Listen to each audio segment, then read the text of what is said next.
sister? Regina. Regina. They call me Gigi, because I'm Groovy Grammy. Okay. Ain't no gangsta. Nice.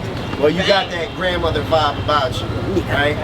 You remind me of a grandmother, somebody that anybody could look up to and be like, that's my grandmother. Even if they're not biologically yours. And you know what? There are some. I bet. I bet there are. So, where are you from, Gigi? Franklin, Pennsylvania. How far is that from here? Oh, it's quite. It's like 9 hours. It's a small town. Okay. About 7 miles from Erie. Oh, okay. I know where you're at now. Venango County. Yep. So how do you find yourself out here? Well, I just left prison. They sent me to this PB center. I'm out, and I haven't made it home. Okay. What prison was you at? Oh, Muncie. Muncie? Okay. What were you at Muncie? How many times have I been in Muncie? I got 6 state numbers, and a range of things from theft, unlawful taking to prostitution. Okay. No violent crimes. No violent crimes? No. Okay. So, where were you? Were you raised in a 2-parent home, 1-parent home? Yes, 2-parent home. 2-parent home? All right. Give me 1 second. I just got to grab something off my truck.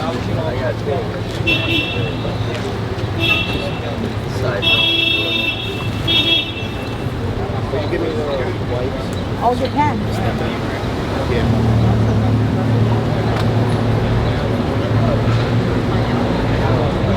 There's probably a money there. Right? Are those white? Bro, who had the her? Alright, so did you grow up in a 2-parent home or 1-parent home? No, 2-parent home. At that time in, society, we was upper middle class. I was born in 65. I'll be 55 August 5th. Okay. How many children you have? I have 5. 5, and how many grandchildren? 5. 5 also? Okay. And do you have contact with your children? All but 1. All but 1? Okay. What's the story behind the one you don't have contact with? He's my oldest son, and he don't condone my lifestyle, and the fact that I didn't raise him, not from my own doing with like drug activity or anything.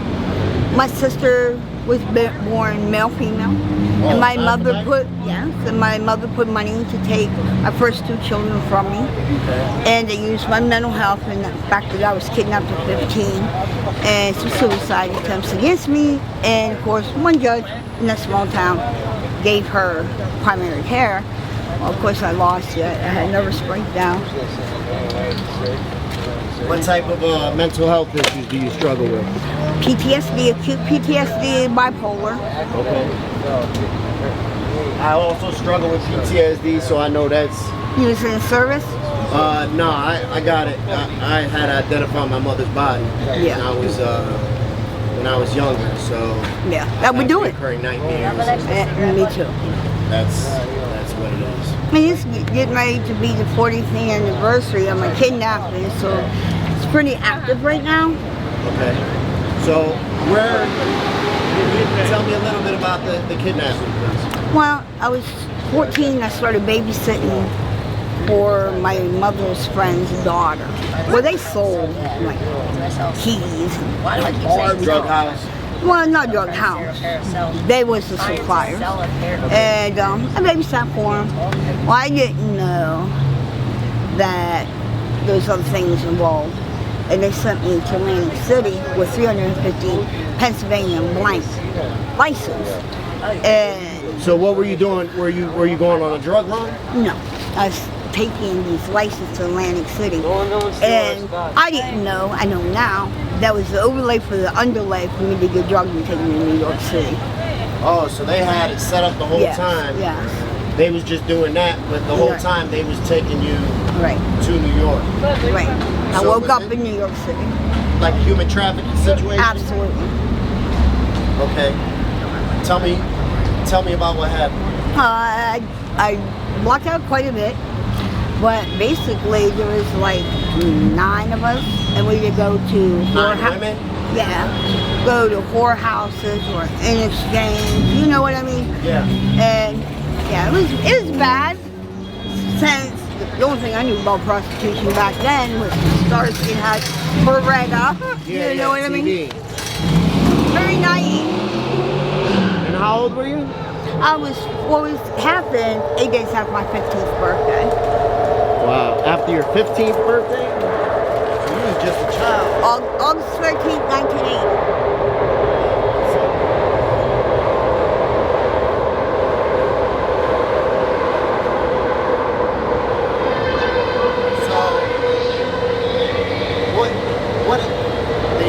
So they just took you instead of going to Atlantic City, you ended up in New York. I don't know how I got to New York. You don't know how you got to New York? I woke up there. You woke up in New York. You think they drugged you? I know they drugged me.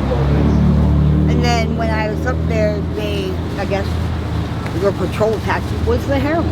Yeah. Okay, so they was feeding you drugs. Yeah. And what type of stuff did you experience while you was there? Basically, they had you A lot of working, stuff. prostitution and stuff, violence. A lot of violence. Wow. It was bad. Wow. Was there girls that were younger than you? Yes. What do you think the youngest girl was? 13 I know for a fact. 13? Wow. What type of stuff did you see when you was there? Oh, a lot of shit. Like everything. Like, what do you mean? Like, what did I see? Like in sex acts or criminal activity? A little bit of both. Oh, all kinds of sex acts, phone, S&M, everything. Yeah. And then, you know, the criminal activities, just women being sold. You know, some people go to Chicago, Detroit, whatever. Yeah. So they was just shipping women all around. And I don't know how I just got the idea and the courage just to walk away. Yeah, that's what I was going to ask you. How did you get out of that? I don't know. I just walked away and kept walking, and people were starting helping me. And then I got a plane back home. What did your family say when you showed up home? They shunned me. They did? Wow. Yeah. So nobody took you in? Well, I was still gonna be at home, but it was hard, you know? Being called whores and shit from the people that raised you. It was terrible. Yeah, I It was bet. terrible. And my siblings, they didn't want me there before I got kidnapped anyway. Yeah, especially after. So, how long were you kidnapped for? About a year and a half. Wow. Did the person ever go to jail or anything? No. They didn't even look for me. Police told them I was probably a runaway because I was known to smoke weed and drink, you know. But and at that time that was a big thing. Yeah. Into the 70s. Wow. What type of stuff do you go to prison for? Prostitution stuff. By a lot of things. How was your stays in prison? I never been in a hole. Never Probably got got in 5 write-ups and 6 numbers. Okay, so you was Yeah, I just mind my own business. mind your own business, keep it moving. Hang with lifers, you know, old heads. What was Even when the- I was young, at 22 when I first went. Yeah. When was the last time you were in prison? I just got out in February. In February? Okay, so you was just. How long did you do this last time? 5. 5 years? Okay. And so when you got out, you came down here to Kensington? Man, I wanted to get some rock, and this is where somebody showed me. This is where it's at. So you had never been to Kensington before I this never time? been to Philadelphia. Okay. So where are you living at now? On the streets, Wherever? wherever. Anywhere around? Where'd you sleep at last night? Oh, down at the Greyhound. The Greyhound? Yes, a little safer down there. Okay. Have you ever experienced any violence down here or anything? I've watched it, not towards me. Okay. What type of stuff have you seen? I've seen people get shot with rockets. I've seen this one guy get cut. Physical fights, tasers. It's mainly slimy shit that goes. Like people be dipping and gnawing and they'll steal their shit. People stealing their stuff? Yeah. You see a lot of the young guys like beating up the addicts and stuff like that? Yes. Yeah. Okay. But you yourself have never been a victim? No. Good, I'm glad to hear that. No. And I hope, you know, that it stays like that. Me too. Would you, if somebody was to offer you a program, would you take it? Right now? No, why not?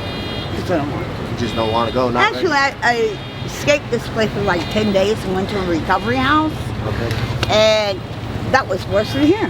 Yeah. Why is that? Because you got the addictive mentality, and there's a lot of co-signing and bad behavior. Yeah, so the house gets shut down. Look, I don't get a phone. I want to watch TV. Yeah. I want more than one cup of coffee. You know what I mean? Yeah, I'm trying to recover, not get stressed. Sort of treat you like a little child? Yeah. I get that. I definitely get that. Yeah. There's nothing cool about that.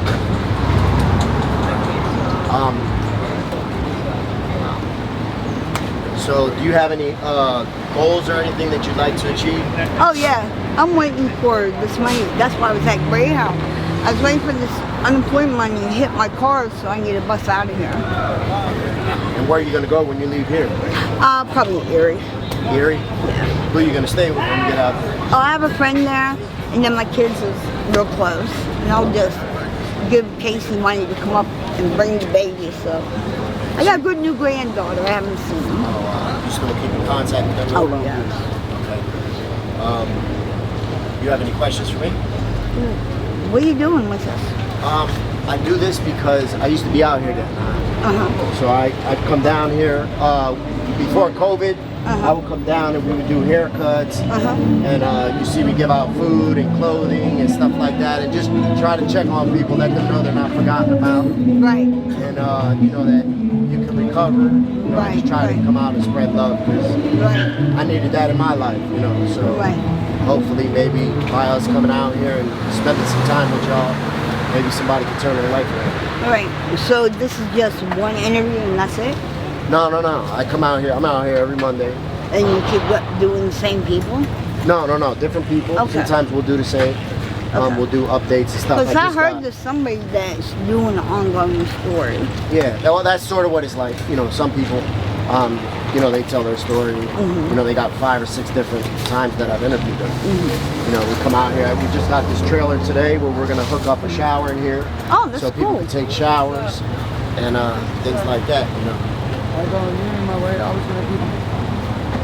I can't keep it in my eyesight with that car. Yeah, I was sorry about that. That's all right. You're good. You know, so that's why we sort of do what we do. Yeah. Try to just show a little bit of love. Yeah. Yeah, because I'll leave out here, go up to that Carlson to shower. It's like $20 for 2 hours. Okay. So that's a good shower. Yeah. You know. How do you support your habit? The prostitution, and then I sell needles because I don't shoot. Yeah. I tried it and I OD'd. It's not for you. It's not for, I thought it was heroin. Not. Okay. All right. Well, I thank you very much, sister. I hope things get better for you sooner than later. Oh. Yeah. No, you know what? I'm blessed every day. I don't care where I'm at. Because nobody can tell me I didn't have to walk through that hell that was in my life journey without God holding me up so I can tell my story to help another. Nobody can tell me that. There's a purpose for this walk. If there ain't, you might as well shoot me because I won't be able to take it. I won't be able to understand. There's a purpose. There's a purpose, Gigi. I promise you that. There's people that are going to see this interview, and I'm going to, next time I come down here, if I see you, I'm going to show you the comments, and you're going to see how much love you get. I promise you that. All right, sister? I'll keep you in prayer, and I hope things get better for you sooner than later. All right, sweetheart? And it was a pleasure speaking to you. I thank you for your time. Can I please have some water? Yeah, sure.